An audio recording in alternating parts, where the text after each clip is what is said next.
నమస్తే, నేను Roja. Welcome to special debate. అంతన్నారు ఇంతన్నారు, తగ్గేదేలే అన్నారు, చివరకు తగ్గారు. మాటే శాసనం అన్నారు, ఆఖరికి మాట తప్పారు. బెనిఫిట్ షోలు వద్దన్నారు, అంతలోనే వెనకడుగు వేశారు. ఎట్టకేలకు టాలీవుడ్కు గేట్లు ఓపెన్ చేశారు. అల్లు అర్జున్తో మొదలైన ఇష్యూ మెగా చెర్రీతో సాల్వ్ అయినట్టు కనిపిస్తోంది. గేమ్ చేంజర్తో టాలీవుడ్కు రిలీఫ్ వచ్చినట్టయింది. ఇక చిత్ర పరిశ్రమపై తెలంగాణ సర్కార్ కరుణించినట్టేనా? సీఎం రేవంత్ పట్టు విడుపుతో ఊరట లభించిందా? గేమ్ చేంజర్తో ఇంతకీ ఎవరికి బెనిఫిట్?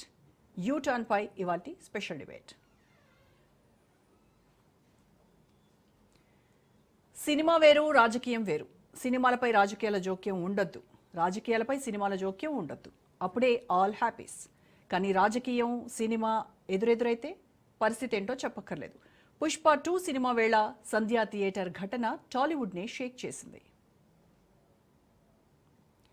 టాలీవుడ్ వరల్డ్ రేంజ్ సినిమాలతో సక్సెస్లు సాధిస్తున్నా రియల్ లైఫ్లో ఎదురు దెబ్బలు తగులుతున్నాయి.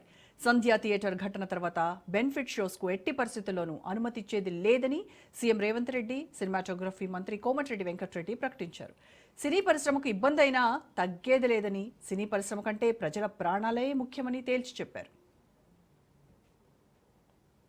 फ्यूचर में आइंदा no benefit shows in the night before releasing the date.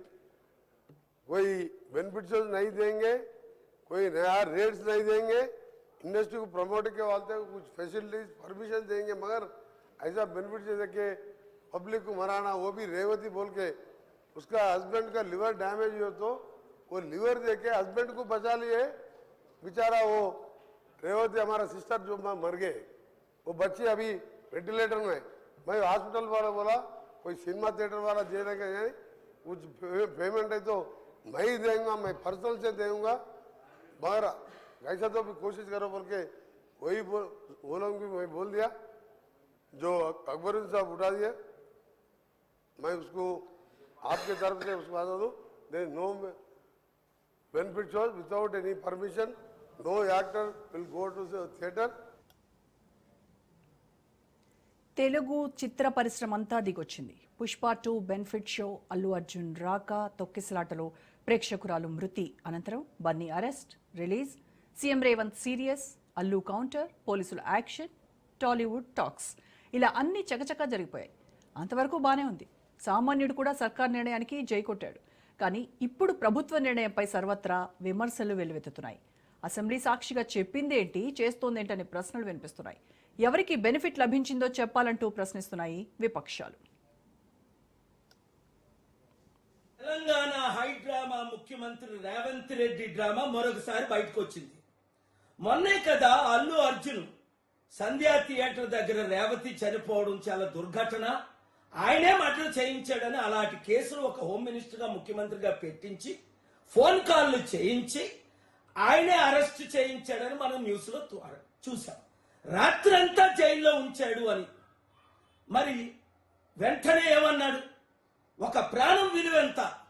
అబ్బా తమ్ముడు, మరి నువ్వే కదా అన్నావు మేము బెనిఫిట్ షోలకు పర్మిషన్ ఇవ్వం, టికెట్లు రేట్లు పెంచమన్నావు. మరి ఇప్పుడు చిరంజీవి కొడుకు ఏదో సినిమా వచ్చిందట కదా, గేమ్ చేంజ్ ఏదో, మరి దానికి నువ్వు టికెట్లు రేట్లు ఎలా పెంచావు? బెనిఫిట్ షోలు ఎలాగిచ్చావు? రోజుకు 4 నుంచి 6. నీకు తెలంగాణ ప్రజల వైపు చిత్తశుద్ధి ఉంటే రాత్రి 3-4 గంటలకి షోలు పెట్టుకోమని పర్మిషన్లు ఇచ్చావే, దమ్ముంటే క్యాన్సిల్ చేయి. ఏ నీకు 100 కోట్లు 1000 కోట్లు డీల్ ఇచ్చారా? ఇప్పుడు ప్రజలు, తెలంగాణ ప్రజలు నీకు కనిపించట్లేదా?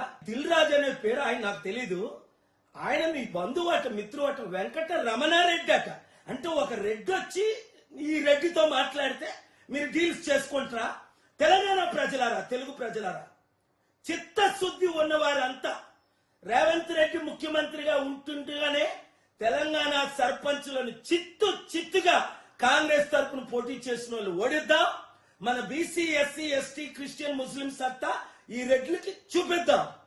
మన రాష్ట్రాన్ని మనం. ఇక బెనిఫిట్ షోస్, టికెట్ల రేట్ల పెంపుకు సంబంధించి అసెంబ్లీ సాక్షిగా తెలంగాణ సీఎం రేవంత్ రెడ్డి చేసినటువంటి ప్రకటనను ఒకసారి చూద్దాం. కూర్చుంటానని పోలీసులతో చెప్పిండని సిటీ కమిషనర్ నాకు చెప్పడం జరిగింది అధ్యక్ష. అదేవిధంగా ఇంకా కంట్రోల్ కాకపోవడంతో అప్పుడు డీసీపీ పై అధికార రంగంలో దిగి వాళ్ళ అందరినీ లోపట వాళ్ళు ఎంబడున్న అడ్డుకుంటున్న వాళ్ళను పోలీసులతో జరిపించి చక్కగా డీసీపీ పోయి హీరో గారికి బయట చనిపోయినరు, పరిస్థితి చాలా గందరగోళంగా ఉన్నది, మీరు ఇక్కడ నుంచి కదలాల్సిందే, లేకపోతే మిమ్మల్ని పోలీస్ స్టేషన్కు తీసుకెళ్లాల్సిన పరిస్థితి వస్తుంది, మీరు ఇక్కడ నుంచి కదలాల్సిందే అని బలవంతంగా అతన్ని సినిమా మధ్యలో 12 గంటల సమయంలో, రాత్రి 12 గంటల సమయం అట్టిట్టుగా ఆ సమయంలో అతను తీసుకొచ్చి బండెక్కిస్తే మళ్ళీ అతను రూఫ్ టాప్ ఓపెన్ చేసి మళ్ళీ చేతులు ఊపుకుంటూ రోడ్ షో చేసుకుంటూ, అంటే తల్లి చనిపోయి పిల్లగాడు చావు బతుకుల మధ్యలో ఉన్నాడు, మీరు వెళ్ళండి అని వెనక్కి పంపిస్తే కూడా మళ్ళీ కారులో రూఫ్ టాప్ ఓపెన్ చేసి చేతులు ఊపుకుంటా అభిమానులను సంతోషపెట్టుకుంటా రోడ్ షో చేసుకుంటా అతను వెళ్ళిపోయింది అధ్యక్ష. పోలీసులు కేసు చేసిరు, కేసు మీద థియేటర్కి సంబంధించిన కొంతమందిని అరెస్టు చేసిరు, అరెస్టు చేసి 10-11 రోజుల తర్వాత పోలీసు హీరో గారింటికి వెళ్ళిండ్రు. మీరు కూడా కేసులో A11 మీ మీద కేసు ఉందని చెప్పడానికి పోలీసులతో దురుసుగా ప్రవర్తించిండు. మీరు ఆ వీడియోలన్నీ కూడా చూసిండ్రు. ఆ పరిస్థితిలో చట్టాన్ని అమలు చేసే పోలీసులు ఆల్రెడీ ప్రాణాలు పోయినాయి, ఒక నిరుపేద తల్లి చనిపోయింది, కొడుకు చావు బతుకుల మధ్యలో ఉన్నాడు. ఆ రోజు కోర్టుల కేసులు కూడా వస్తున్నాయి, కోర్టుకు కూడా మీరు విచారణలు ఏం చేసిండ్రు అని కోర్టుకు కూడా పోలీసులు జవాబు చెప్పాల్సిన పరిస్థితి ఉండే అధ్యక్ష. దాంతో మాట్లాడితే వాళ్ళు చాలా బాధ్యతారహితంగా సమాధానాలు ఇచ్చారని మా పోలీస్ సిబ్బంది చెప్తాను. దాంతో